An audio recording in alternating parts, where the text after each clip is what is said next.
You're listening to the Mind Over Murder podcast. My name is Bill Thomas. I'm a writer, consulting producer, and now podcaster. I am now trying to use my experience as the brother of a murder victim to help other victims of violent crime. I'm working on a book on the unsolved Colonial Parkway murders, and I'm the co-administrator of the Colonial Parkway Murders Facebook group, together with Kristin Dilley. My name is Kristin Dilley. I'm a writer, a researcher, a teacher, and a victims advocate, as well as the social media manager and co-administrator for the Colonial Parkway Murders Facebook page with my partner in crime, Bill Thomas.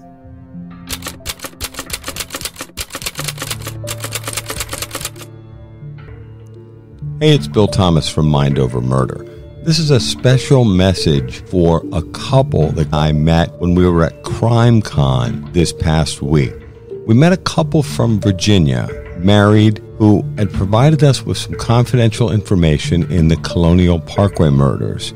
And this message is for that couple. Please, it's imperative that we hear from you as soon as possible. The information that you provided is quite important. Quite frankly, I need to speak to you as soon as possible. I believe you have my contact information, but just in case you don't, please feel free to email us at colonialparkwaymurders@gmail.com. That's colonialparkwaymurders@gmail.com. Please, if you can contact me as soon as possible, it's extremely important. Thanks as always. Welcome to Mind Over Murder. I'm Kristin Dilley. And I'm Bill Thomas. And we're back for a record-breaking 4th episode of Ask Us Anything, Colonial Parkway Murders Edition. My goodness. Oh my gosh, and you're so chipper. It's hard to quite understand it all. I'm trying very hard at the end of a very long school day. So here we are. And I'm putting best foot forward, baby, because that's what we do. It totally works for me. I'm impressed. Here we are recording this on a Monday, getting ready to head out to CrimeCon at the end of this week, and just getting a ton of stuff done. We're being really impossibly productive here. We're doing good stuff. I think so. We're going to try. So we have a couple of questions to wrap up our original list, and then people keep asking things. And of course, if you ask, we will answer. Yes. So we have a couple of additionals. Let's go ahead and start with Julie. So Julie C. is a regular commenter, and we love hearing from her. So Julie says, I would like to know if the recent arrests for previously older cases gives the families of the Colonial Parkway victims a little more hope that science will eventually catch up with the perpetrator. If I can start, I would say, heck yeah. Someone mentioned to us the other day on social media, they were wondering if we were ever upset when other cases are resolved and offenders named, and nothing could be further from the truth, I think. You and I are usually so jazzed when we hear about an arrest made or an offender identified. In some cases, they've passed on. But that's really exciting. That actually gives us lots of hope. I think the person that asked the question was wondering if we were saddened by it or made jealous or something along those lines. And we don't feel that way at all. We're thrilled to see cases moved forward. And it gives us lots of hope. What do you think? No, I agree. There are definitely times when I'll go, oh man, I can't wait for the day to come for the Colonial Parkway murders, for that to happen for these families. But no, I wouldn't say that we're ever disappointed or jealous or unhappy or anything like that, because it just means that it is slowly ticking down the number of cold case homicides in this country. We want that number to go down. We want it to go down because our case is solved 100%. But anytime that a family receives answers and justice, not closure because we know how we feel about that word, but anytime a family receives answers and justice in some variety, that's a win for everybody. But I understand the question and I appreciate the question. We've met a lot of people who have been through this experience. I often feel a real affinity for these people, because we have a sense of what they may have gone through, because we've gone through something similar through our own losses. I'd be less than honest if I didn't say, when will it be our turn? Mm-hmm. Sometimes late at night and I'm tired and I'm trying to fall asleep and I'm thinking about the case and Mind Over Murder and the things we're working on. And I think we're still waiting for answers. Yet those news stories that we see and cases that are resolved, it's like a moment of light where you think, there's a lot of darkness out there. There's 250,000 cold case homicides in the United States. There are tens of thousands of unsolved rapes and sexual assaults across the country, probably hundreds of thousands. Yeah. Unfortunately, some of them might not be resolved because they've passed the statute of limitations. But when a case is broken like this, whether it's done through forensic genetic genealogy, traditional police work, good old-fashioned gumshoe detective work, whatever it is, or some combination, which is usually what happens, I find it energizing, and I smile for a moment and I think about those people, some of whom we've met, many of whom we have not yet met. But we're going to see more people even this week at CrimeCon. And people actually have reached out to us specifically and asked if they might have a chance to meet with us. These are families of missing and murdered persons that want to spend a few minutes with us. I know they'd like us to cover their case on Mind Over Murder or help publicize their cases or assist in any way that we can. And we're happy to help in any way that we can. We can't cover every case, but we can certainly offer our experience and maybe some hopefully worthwhile advice. I'm flattered that someone would reach out to us before they see us at CrimeCon and saying, I'd like to introduce myself when we're all there at this conference with 5,000 plus people there, that they want to meet with Kristin and Bill and talk about their case and ask whatever questions they're going to ask. That makes me feel good. That makes me feel like we're getting something worthwhile out of all of this. Yeah, I agree. I'm curious, Bill, does that sense of when is it our turn, does that get stronger around anniversaries? Because we are headed pretty solidly into anniversary territory. It absolutely does. I was thinking about it today. I had to do a dog food run to Litchfield, Connecticut, which is about half an hour away. And it's a beautiful drive. And so I'm driving along and I've got music on the audio system. And on the way back, I was listening to a Dar Williams album. She's a singer-songwriter from the Northeast here. And the album's called End of the Summer. And I deliberately chose it because today was a gray, rainy, cool day here in Connecticut. She sings about the end of the summer and a number of other topics, but that's the name of the album.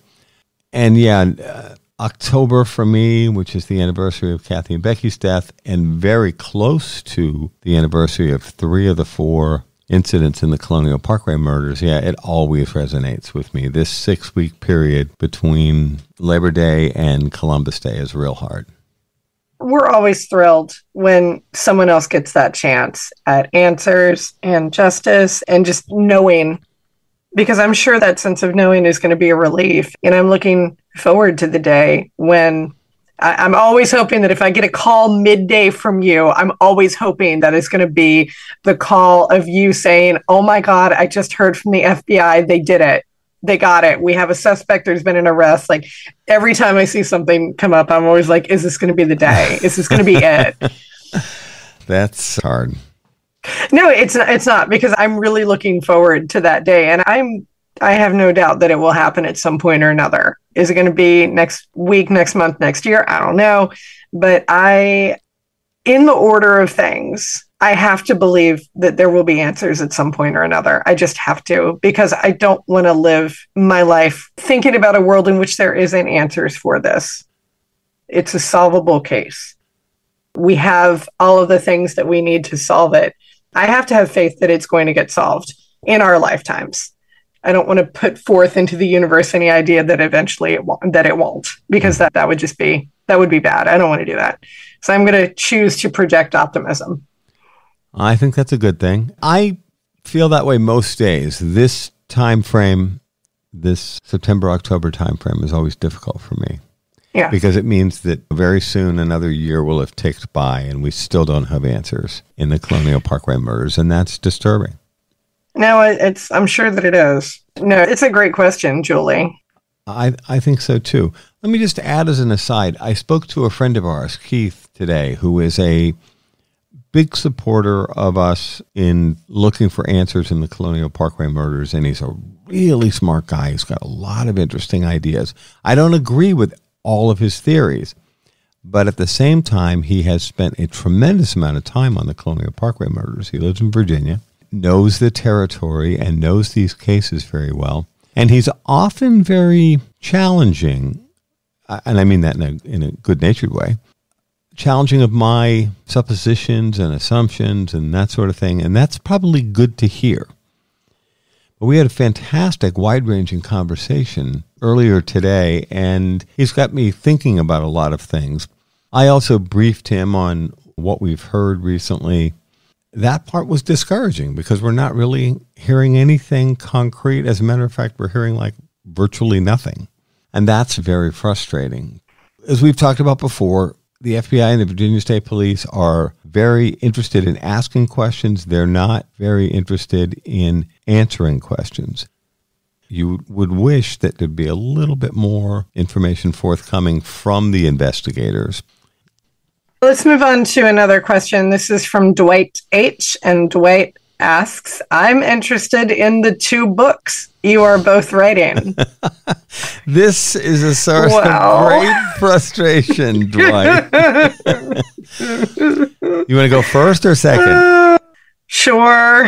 Pretty much the short answer on the book that I'm working on is that I am a full-time teacher and now full-time podcaster. I'm not working on a book right at the moment because I do not have enough hours in the day unless I can obtain a time turner right out of the pages of the Harry Potter novels. Hopefully people will know what I'm talking about. I do not have enough time and energy to be able to work on my book. I wish that I was as prolific as our friend Catherine Ramsland. Catherine is amazing and she's managed to crank out 70 books. I can't even seem to get this one off the ground. It is not currently something that I'm working on. However, the original conceit, which is what actually got Bill on my radar and what ultimately put me on his, is the idea of an exploration of what the family members of murder victims go through. I was going to call it battle scars. And I still am. Like, I have a manuscript. It just hadn't been worked on in a while. The concept behind battle scars is what is the experience of people who have lived through an enormous loss like this. And I started with the story of my own friend who I lost to homicide.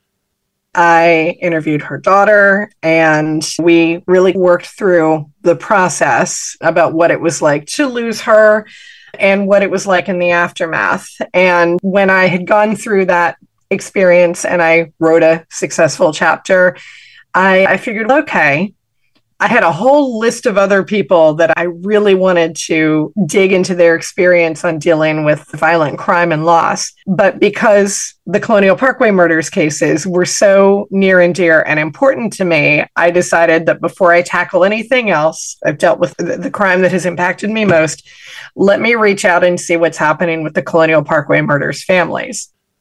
After doing some research, I found this guy named Bill Thomas, whose name was just all over all the reporting for the Colonial Parkway murders. And every time that I found something online, there he is, Bill Thomas, brother of Kathy Thomas. And I thought, okay, let's reach out to this guy and see what he's all about. I remember reaching out to Bill and being put through quite an intensive background conversation in which he grilled me about, what is your interest in this case? Do you know something? Like, why are you writing this book? What's up? How long did it take you to realize, okay, she's not full of shit and she's not a murder weirdo or anything like that? I feel like it took about an hour and a half. Was it about that long or not as much? I estimate it was 127 hours of intensive grilling over a 3-week period, but perhaps I'm wrong.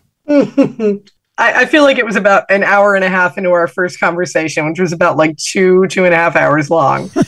And he goes, we were talking and you had said, all of this is off the record. And so for the first 90 minutes, I was not taking notes or anything like that because you said it's all off the record. Right. And then after about 90 minutes, you were like, okay, now I'm willing to talk to you on the record. And then I sat down and started typing out notes as we were discussing. Did we do it all at once, or did we circle back and talk a second time? Oh, we talked a bunch of times.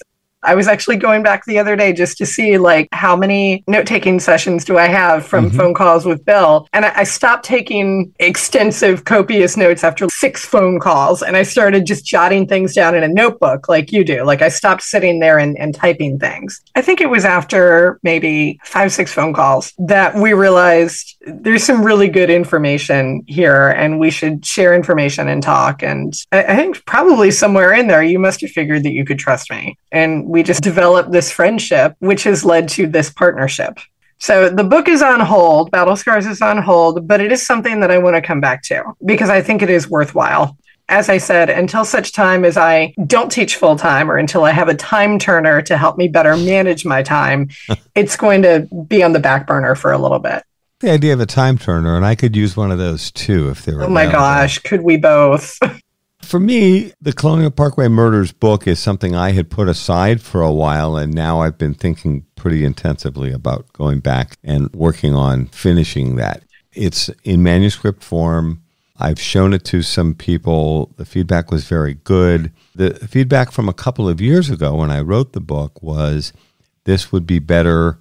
This is agents and publishers, and book publishing can be as cynical a business as any. There was some feedback. We think you're a terrific writer. This is a very compelling story. It would be stronger if there were a happy ending. They actually said that. I remember you saying that, and I think I screamed, yeah, WTF or something like that. Yeah, my life would be better if there was a happy ending too. But I am thinking seriously about going back now and starting to fill in some blanks. And if anything, it's far too long. There's too much information. I've been asked to take a look at a couple of things, and I will circle back on those elements that were pointed out to me that they thought needed additional work. It's a work in progress, and it's definitely something that I will be revisiting in the coming months. Like you, Kristin, it's a matter of time and budgeting schedules and just working it all out with life and the podcast and running your Airbnb. Yeah, all the other aspects of living a life. It's definitely something that is in the works. So we shall see. Dwight, it's a great question. And the only frustration is just that we would both like to move our respective projects forward. And then we've also talked about doing some things together. Yeah. We've got to figure out how to be as efficient as Catherine Ramsland and some of these other writers that we know. Casey Sherman just wrote another book. He seems to be writing about a book a year, which is damn impressive. It really is. And then Catherine Ramsland has written probably 2 books a year. It's crazy. For years, because she's on her 70th book now. I'm wondering how some of these people sleep, or if they sleep, because I only have so many hours in my day and I try to only spend a minimal amount necessary to sleep. But gosh, I'm in awe of people who can just crank out the work like that. I don't know about you, Bill. Does the writing come easy to you, or is it something that you feel like you really have to spend time ruminating and going over it? And I don't know if you're the sort of person who edits as they go. You're really not supposed to do that, but I do, because I'm a total stickler and a perfectionist. So I edit as I go, and I'll edit ad nauseum. And they say you're not supposed to do that. I know. And yet. I don't usually have difficulty with the writing. It's finding the time to write. Yeah. So obviously we need to figure out a way to make that a higher priority. Speaking of things that are important that are also time consuming, we have this memorial coming up for Keith Call, which is going to be Saturday, October 14th, 2023 at 2 p.m. at the Roswell Cemetery on Providence Road in Hayes, Virginia. We've got a whole bunch of very interesting people who are going to be speaking at this thing. And that's something that you and I both are working on. What is it we want to say? Yeah. at this upcoming event. We're not going to be giving marathon speeches, but you've got a whole bunch of interesting people that are speaking. Blaine Pardo, who's the author of A Special Kind of Evil, the book about the Colonial Parkway murders. I'm speaking, Kristin speaking, Andy Fox from WAVY TV10, longtime television reporter in the market, is speaking, as well as members of the Call family. Joyce, Chris, Doug, Stephen, and their aunt Lou Call. A number of people are going to be speaking, and we all have to be thinking about what we want to say, how we want to convey our positive, good thoughts about Keith and the life that he lived, which was cut far too short. And then to acknowledge the Cumberland Historic Cemetery Organization, who are sponsors of this thing and were kind enough to approach the Call family with this idea of a memorial stone for Keith. But that's yet another thing I'm thinking about, which is I'm going to be in Virginia in a couple of weeks. And I've got to plan that trip. And Kristin, you and I have to figure out what do we want to try to accomplish when we're both in the same place. Yeah. I'm trying to figure out, like, who else do I want to meet with while I'm there. There's always new things. This is an exciting opportunity to acknowledge Keith's life. And at the same time, it's something I have to start planning for almost immediately when we get back from CrimeCon. So there's always something. I don't know if you're like me in the sense that a lot of times when I'm trying to wake up and get my brain activated in the morning, I'll start writing things in my head. Like I've done that since I was a kid. I've always been a writer. And I'll write out whatever it is I happen to be working on, whether it's a short story or a screenplay or something like that. And so the last couple of days, I've written really great versions of this speech that I'm going to be giving at the Call Memorial in the shower. And then I get out of it and I'm like, I don't have time to write this down. Damn it. Let me try to remember the best parts of it, seal it away.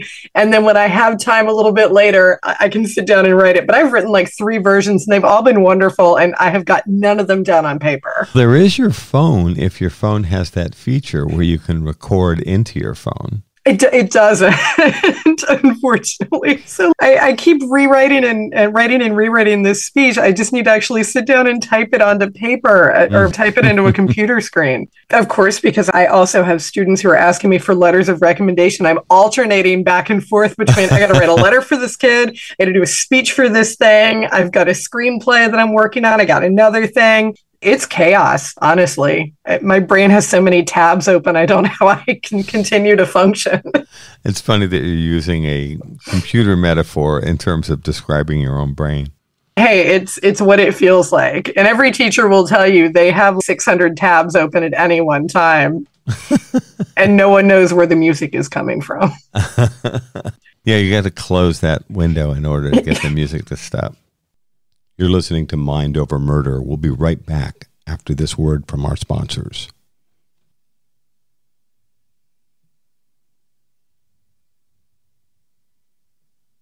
We're back here at Mind Over Murder. Our next question it's from our friend Jason. Jason is the host of the Santa Maybe podcast, which I believe you had something to do with. Yes, did you not, Mr. Thomas? I voiced a bad guy in one of the latest episodes of Santa Maybe. And I was very proud. Originally, when I saw Jason when we were down in Savannah, he told me he thought I was going to play an elf. And I was really excited about that because I picture myself, I may be 6 feet tall, but I think of myself in elfin terms. So I was really excited about that. And then the elfin thing fell out for some reason. But then he told me he wanted me to play a sleazy bad guy. And I thought, I can be down with that. Do sleazy bad guy. I could do sleazy bad guy with sort of a touch of Las Vegas. And I had a good time. It was really fun. Again, it was one of those things where Jason got after me because he was like, I really need those parts that you're going to be recording. And of course, I was busy with other things. And he said, I got to have these by the end of the week. And so I thought, okay, I can deal with the deadline. When I finally got into it and recorded the parts, it was actually really fun. Oh my gosh. I was part of Santa Maybe, yes. Yes, Santa Maybe. It's very funny. Everybody should give it a listen. Jason, true to form, in the Christmas elf spirit, asks, what are your favorite Christmas traditions or movies? Because remember, we did say you could ask us anything. Jason asks, what are our favorite Christmas traditions or movies? Leave it to Jason not to ask a Colonial Parkway Murders question. We did say ask us anything, so he took us up on it. All right, that's true. So, Kristin, what are your favorite Christmas traditions or movies? Okay. So I'm going to mention two things. So the first thing, it is our family tradition. And I have to say, I need to give my parents real props here for this. My parents divorced when I was maybe 11 or 12 years old, maybe a little bit younger than that. I can't remember. But my parents have always remained amazing friends, like really good friends. I never saw them fight. I never saw them argue. Like they just can't inhabit the same space. But my parents are wonderful to each other. And so our Christmas tradition for years and years, no matter how big or small our family has gotten, is that we all have Christmas breakfast at my mom's house. Everybody shows. My dad has dishes that he makes. My mom has dishes that she makes. And now my stepdad has dishes that he makes. And we all have Christmas breakfast at my parents' house. And I love the fact that even after the divorce, my parents have never hesitated to be like, we are still having family Christmas. I was never the divorced kid that had Christmas with mom, Christmas with dad. And I'm overwhelmed and overjoyed by that. So I would say probably my favorite Christmas tradition in the family venue is we all have breakfast together on Christmas Day. Oh, I think that's great. I love the fact that your parents, birth parents, and then your mom remarried. Yes. And your stepdad, and they're all there. Yeah. I think it's great. I think that sounds like a situation where your family, if anything, has expanded and everybody does their absolute best to get along and show some Christmas spirit. I think that's lovely. Well, and stepdad and my dad get along like a house on fire. they're really, really good friends. Told me. So, yeah, there's never been there's no tension there. Dad and Don they're good buds. And they'll just sit there and watch Fox News together. They'll talk about produce or whatever construction projects. Like they get along so well. So it's never been a question of it's weird because stepdad is there. Like it's better because stepdad is there. And your mom's even mentioned how goofy it is that the two of them are such good friends. She's going to kill me for saying this, but she's never going to know because she doesn't listen to the podcast. There you go. Fire away. She told me one day she went with my dad to a doctor's appointment the other day because I wasn't able to. This is her ex-husband now. Yes, this is my ex-husband. My mom goes with my dad to his doctor's appointments, and she texted me and she said, I feel like I'm starring in a sitcom called My Two Husbands. Oh, this is too funny. I love it. But it's been so good to have parents that are so supportive of each other. And after my dad's cancer surgery 5 years ago, my stepdad was there. He was helping take care of him. It's amazing. My family has always been very supportive of each other. And I'm proud of my parents for that. And it's been really good for me to have that. So I appreciate that. And then actually, I have a school-related Christmas tradition too. Sure. And that is over the last couple of years, the Student Government Association, the SGA, has sponsored a holiday door decorating contest. You have to decorate your classroom door. You don't have to. It's a thing that you can do, but most people do. Mm-hmm. And your door has to be decorated like according to a theme that they set, but also according to your academic area. For me, because I'm lucky enough to teach both English and film, my door can either be English related or it can be film related. And so the last couple of years, my 2AB film class has decorated the door, and they have done an amazing bang up job finding a way to tie in Christmas movies into the door. And it's been tremendous fun. I love doing the door decorating contest with my kids because if you just tell them, hey, here's a project, let's figure out how to do it. It takes them like a couple of tries to figure out how are we going to work together and how are we going to delegate and what are we going to do. Give a group of teenagers a chance to do something cool and they'll do it. In most cases, they'll do it really well. I've enjoyed that door decorating Christmas tradition. And of course, it's a holiday tradition. You don't have to do a Christmas door. So it's really neat. And it's something that's a lot of fun that we do during the school year. So those are my Christmas traditions. What are yours? We moved around every 2 years when we were kids because my dad was a naval officer. What I loved about our Christmas traditions is they were portable. We moved every 2 years, and we lived in a lot of places, and this is a long time ago now. This is in the 60s. You couldn't get a Christmas tree in a lot of places we lived. We lived in Hawaii, California, New Mexico, wherever the Navy sent my father. And so we had this great, very 1960s Christmas tree. It was silver. We had green Christmas balls on it, green glass balls on it. And there was a color wheel at the bottom, which you placed in the corner, and it rotated and had 4 colors on it. Mm-hmm. So the tree would turn yellow and then red and green and blue. Very 1960s. And much later, when my dad retired from the Navy and became a college professor and we moved back to Massachusetts, then you could get a Christmas tree every single year. And we even got some trees with a root ball in them. And one of them was named Grover for some reason, which we later planted in the yard the following spring. And Grover grew to be quite big and tall in the side yard. We had so much fun as kids. There were 4 kids in my family. Sometimes my dad was away for Christmas, but most times the Navy would try to get him home, and the people aboard his ship would be home for Christmas. And we had a wonderful tradition where we would open one present on Christmas Eve before we went to, a lot of times we went to midnight mass. So we would open one present on Christmas Eve. It was supposed to tamp down the excitement of 4 kids, and Christmas morning was all the way to the next day. So it started out as, let's open one present and that'll reduce the hysteria. And then somehow, as we got to be a little bit older and into our teen years, the idea of let's open more Christmas presents on Christmas Eve and less presents in the morning. So the Christmas Eve thing grew and grew.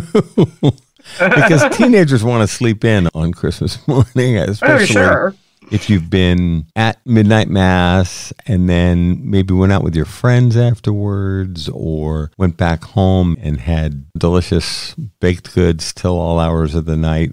So that meant that everybody could sleep in a little bit on Christmas morning. And then in more recent years, Pamela and I it's the 2 of us, and we often see my son, Chris, who's in law school now, at Christmas. We try to. A lot of times it's just the 2 of us and the dog. We've actually been developing some new Christmas traditions. We both love Christmas music, so we play Christmas music certainly from Thanksgiving on. I refuse to listen to it before Thanksgiving. I get very frustrated when I see holiday decorations and advertisements before each holiday has gone by. I think we should celebrate each holiday in its own month. I don't think we need to expand the holidays so that they're like 3 months long. I agree. We also have been playing around with a new thing, which is looking for fun new Christmas movies. Okay. Every one per night for every night in December. I got to tell you, the Hallmark Channel has a lot of those. They do. Some of them are good and some of them are like, eh. And then, of course, Love Actually always has to be in the mix there, which is one of our favorites. I don't know if you're familiar with the movie or not. I am, but I've never actually watched it. Oh, actually, I strongly recommend it. It's one of our absolute favorites. But here's the ultimate question when it comes to Christmas movies. Mm-hmm. Is Die Hard a Christmas movie? Not in my opinion. But I know other people that feel very strongly that Die Hard is actually a Christmas movie.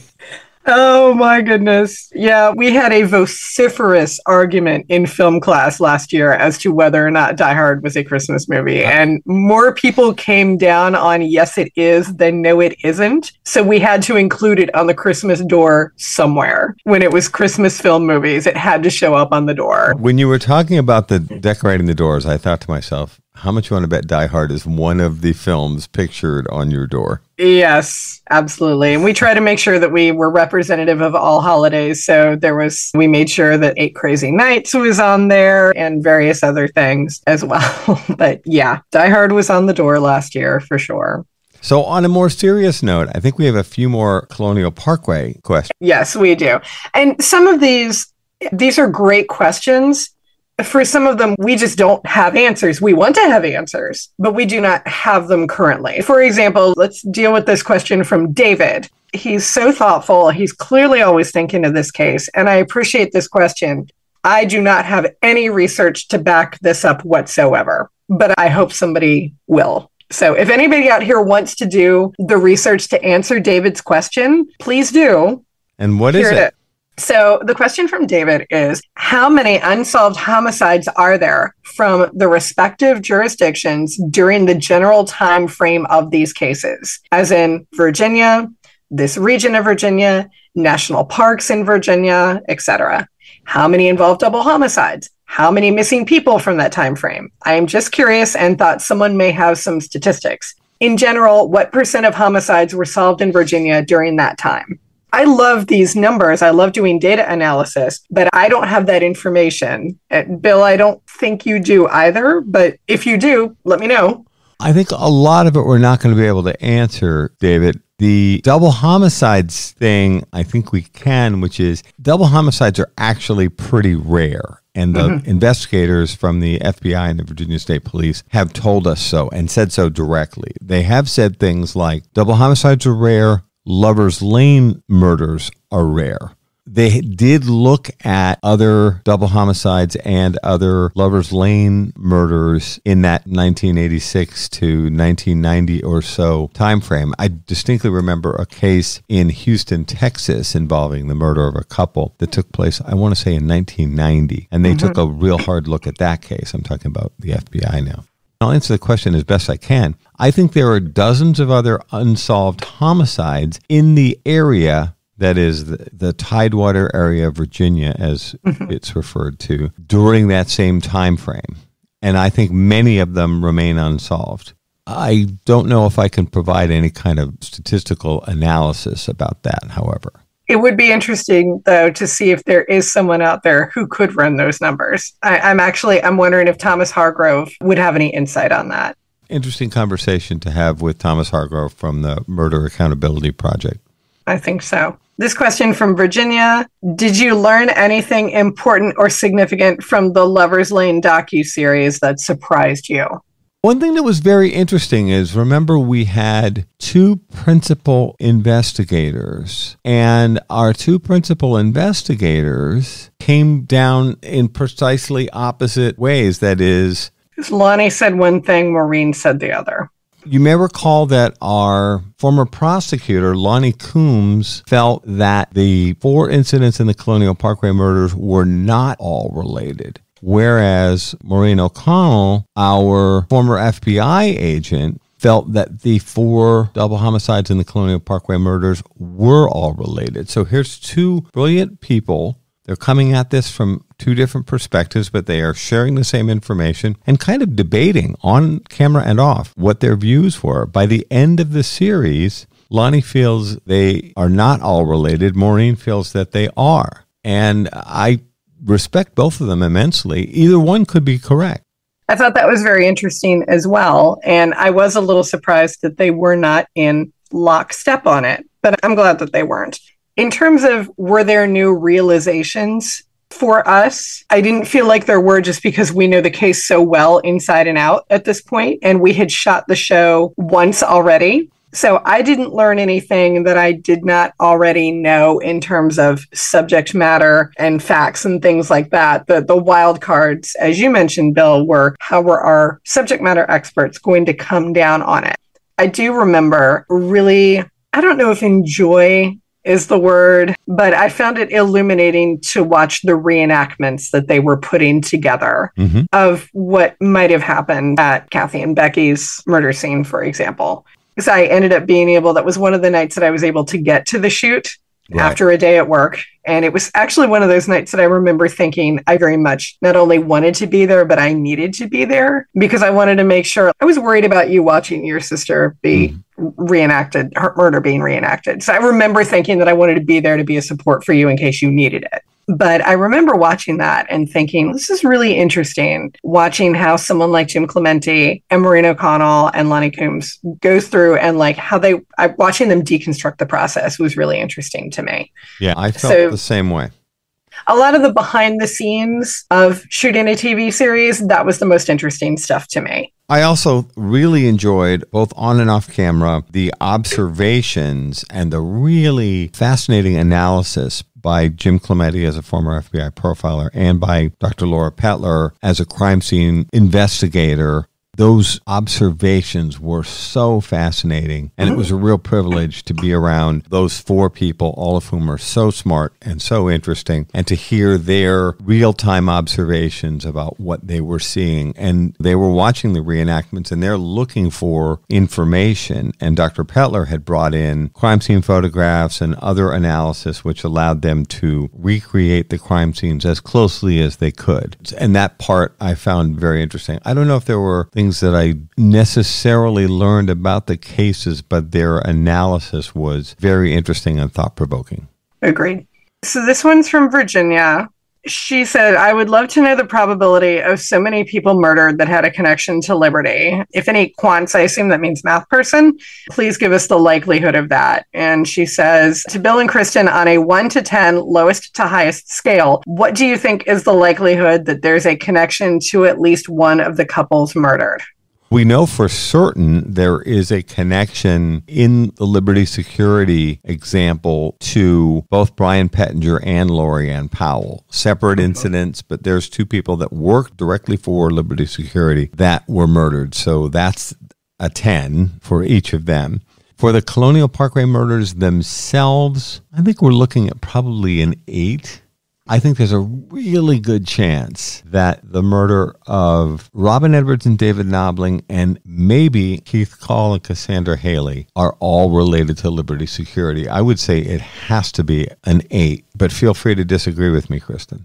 No, I do agree with you. I definitely think that to rework the succession of related cases together, I think that Anna Maria and Daniel eventually are going to fall off the table. I think Kathy and Becky's is going to be something else entirely. And I think that Robin, David, Keith, Sandra, and eventually Lori Ann Powell and Brian Pettinger, I think those are going to end up being the core group as related to Liberty Security. The more connections that we see to Liberty, the higher likelihood I think it is that a lot of this is linked back to Ron Little.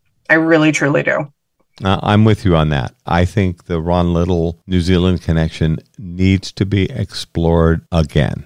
I think that really is where the FBI needs to place their focus now, 100%. It just seems you just can't have that many murdered young people come up with one connection to the same two people and not have that explored. I think it's time for them to revisit that particular investigative lead. Agreed. And then our final question comes from the good folks at Brothers in Crime. Brothers in Crime asks, what, if anything, can people do now to create movement in this case? Is there any particular pressure point, outlet, or avenue where we can do something to help these cases get solved? This is a fantastic question, and we want to thank the Brothers in Crime for it. I think we're going to have to really think about this, you and I, and we're going to be seeing several of the other families in a couple of weeks at the Keith Call Memorial. I think we're going to have to brainstorm about this and try to figure out how do we go about this. I know that a number of us, Colonial Parkway Murders families, have written to the FBI specifically over the past year, and we're getting the same old answers, which is open case, can't really comment, nothing to say at this time, still being actively investigated, and it's just such an eye roller. We're not getting any kind of meaningful response from the FBI. I think in the past, we've gotten a similar response from the Virginia State Police in terms of the other two incidents. I think we really need to think about this, sit down with the other family members and talk about this before we can come back to you with a better answer. We're really thankful and so touched every time people express a desire to help us get the ball rolling on this. We really do appreciate it. It is just a question, though, of trying to figure out what is going to make the FBI move, if you will. What is going to make them answer to something other than, we're still investigating, it's an open case. We have some ideas. Bill has been dealing with the FBI for a long time, and I've been dealing with them in conjunction with Bill now since 2016. So I have some ideas too, but it really does, it feels like, I haven't used this metaphor for a while now, Bill, so I'm going to bring it back right now. It feels like playing a game of three-dimensional chess where you're trying to work on multiple levels. 3D chess, by the way, for anybody who's not a Star Trek fan, it's a Star Trek game. But 3D chess is where you play chess on multiple levels at the same time. I feel like that's what dealing with the FBI and Virginia State Police is. It's like playing 3D chess, and you have to be aware of all the moves and all the pieces on the board at the same time. And it's not always easy to control who and what's on the board and who's interacting with each other. So I feel like we really have to consider our moves carefully before we do anything. We appreciate everybody who reaches out and asks, what can we do? Because we know your heart is in the right place, and we appreciate that. We did it. We got through all of our questions on the Ask Us Anything question sheet, and there were a lot of them. We are so thankful to everybody who asks us questions, who is interested in status updates on the case, and who follows us on social media, and who just reaches out to say, hey, how are things going? We can't thank you all enough for your support for these cases and these families. That is going to do it for us until the next episode of Mind Over Murder. The next time that we record, we will be back from CrimeCon, so we will have an after-action report from what is doubtless going to be a fun-filled and action-packed weekend. Until then, thank you so much for listening to this episode of Mind Over Murder. We'll see you next time.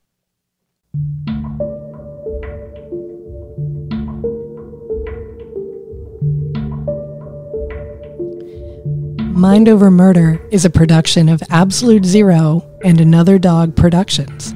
Our executive producers are Bill Thomas and Kristin Dilley. Our logo art is by Pamela Arnois. Our theme music is by Kevin MacLeod. Mind Over Murder is distributed in partnership with Crawlspace Media. You can follow us on Facebook, Twitter, or Instagram. You can also follow our page on the Colonial Parkway Murders on Facebook. And finally, you can follow Bill Thomas on Twitter at BillThomas56. Thank you for listening to Mind Over Murder.